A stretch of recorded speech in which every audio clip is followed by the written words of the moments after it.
surviving 99 nights in the forest, but in opposite order. That means I have to save the last kid first and build the final bed first. Basically, we're doing everything backwards.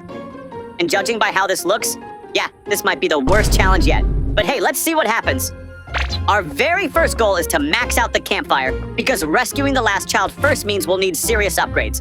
At the same time, we need to grab as much loot as possible. So let's get started, upgrading the campfire, placing the map, and exploring the forest to collect every bit of fuel we can find. While exploring, I came across this random house packed with loot. I grabbed everything and hauled it back to the campfire, then headed out again to hunt for more fuel. After fully exploring the map, I dumped a huge amount of fuel into the campfire, traded some revolver ammo with the pelt trader, and upgraded the campfire all the way to level 4. I also built a sundial, because yes, I'm officially playing seriously now. Then it was back to exploring, straight into the spooky forest. Later, in the volcanic area, I stumbled into a cultist structure. I took all their loot and politely encouraged them to jump into the lava. Very friendly interaction. After that, I looted the chest on top and got the OP Infernal Sack, and somehow walked away with a triple kill as well. To top it off, I found a ton of fuel in the forest and headed straight back to the campfire like a responsible survivor. With this much fuel, I upgraded my campfire to level 5. With a bit more, I was this close to maxing it out, but it was literally inches away from the final upgrade. So I did what any responsible survivor would do, deforestation. And finally, on day 4, the campfire is fully maxed out. Now I'm ready to explore and find the last kid, so we can actually start our main challenge. While exploring, I ran into the third kid, but we're skipping you for now. Don't worry, buddy, we'll be back soon. Promise. Maybe. And of course, cultists are attacking tonight, so it's time to head back to camp. On the way back, this bear starts chasing me, and bro followed me all the way to the campfire like I'm his dad or something. Relax, I'll bring the milk back, eventually. After dealing with the cultists, I made sure not to burn their bodies, because yes, we're going to need them later for the sacrifice. So now we head out to find the last kid, and hopefully we find him soon. Because if not, I'm just leaving him there. While exploring, I kept getting jumped by bears. Somehow I escaped every time and continued my desperate hunt for this damn child. Later that night, I found a house where I could hide from the deer, and yes, I hid inside a box. Peak survival tactics. While running from wild bears, I finally found the kid. But of course, the game wasn't done bullying me yet.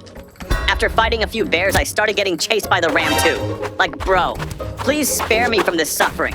And just when I thought I was safe, more bears attacked me. At this point, I'm convinced the game is rigged. Eventually, I got my chance to save the kid.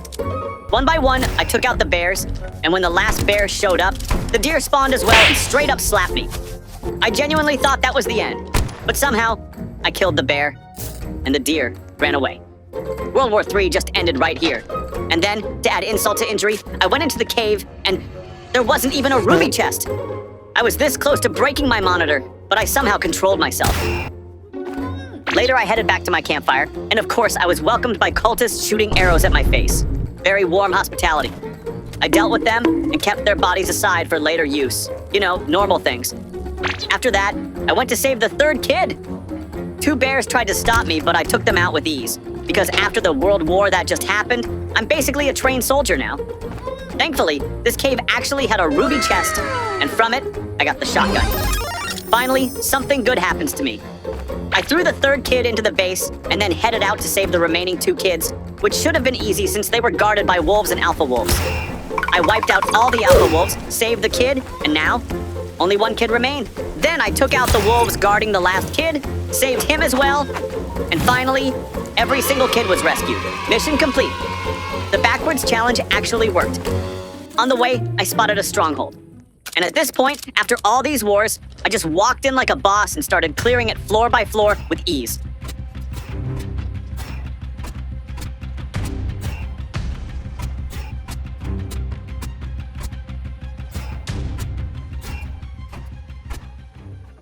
And thanks to my OP luck, I got the worst reward possible, the riot shield. All that hard work for nothing. Well, at least I got some diamonds. After that, I headed back to my base, traded my bear pelt for a strong axe, and started doing the most satisfying thing in this game, deforestation. Once I had enough wood, it was time to place the beds in opposite order. First, I crafted the giant bed, then I chopped some more trees, crafted the good bed, then the regular bed. I was just 5 wood short of the last one, so I cut down a few more trees, and finally crafted the old bed. I placed them all in reverse order: giant bed, good bed, regular bed, old bed, and just like that, another mission completed. Now it was time to make some farm plots, and for that, we needed a lot of wood. So yes, it was time for deforestation again. I also did one of the most satisfying things in this game: cutting down 2 giant trees at the same time. Absolute cinema. Not long after, I got raided by cultists again, but I swiped them away like dust on the floor and safely preserved their bodies. For later, obviously. Next, I crafted the automatic cooking station for stew. Then it was time to make the hammer. I raided another cultist structure, took them out one by one with ease, welded the anvil piece by piece, and finally, crafted the hammer. Back at the base, I chopped down the trees I had grown myself and used that wood for my farm plots. Before placing them, I rearranged the kids' tents and put them all together so they could have a cool little sleepover. I also reorganized the map, sundial, and compass. For a moment, I genuinely felt like an interior designer. But anyway, moving on. With all that wood, I crafted a bunch of farm plots and placed them right next to my auto cooker. Efficiency at its finest. Now it was time to build the AFK base so we could survive the rest of the days with ease. I crafted wood rain storage, a few shelves, set everything up, and placed a ton of defensive stakes. And finally, I placed the last shelf and sneaked in like a snake. AFK base complete. And the timing couldn't have been more perfect. The cultists were attacking tonight, which meant it was the perfect test for the AFK base. And to my surprise, it worked perfectly. The defensive stakes were doing their job, slowly shredding the cultists while I just watched. Once they were weak enough, I stepped out, finished them all off, and headed back in. Now all that's left is to cook enough food for the remaining days, and then just sit back and chill in our AFK base. So while the stew is cooking, let me tell you about a giveaway. I'm giving away 700 diamonds to one lucky winner. To enter, all you have to do is like the video, subscribe to the channel, and comment your username below. If you don't want to miss out on 700 diamonds, make sure you do everything I just mentioned. With the remaining wood, I bought more log wall blueprints and placed them around the AFK base for extra safety. Then I went to the auto cooker and grabbed a bunch of smoking hot stews. Absolute gourmet survival. I also did some renovation to the AFK base, turning it into a spot where we could hide and also fight back, so we could actually have some fun while passing the days. And when the next wave of cultists arrived, I thought my base was perfect. Until one cultist jumped over the wall and walked straight into my hideout. Yeah, small mistake. So I fully renovated the base again, removed all the log walls, and built a simpler, but way more effective design.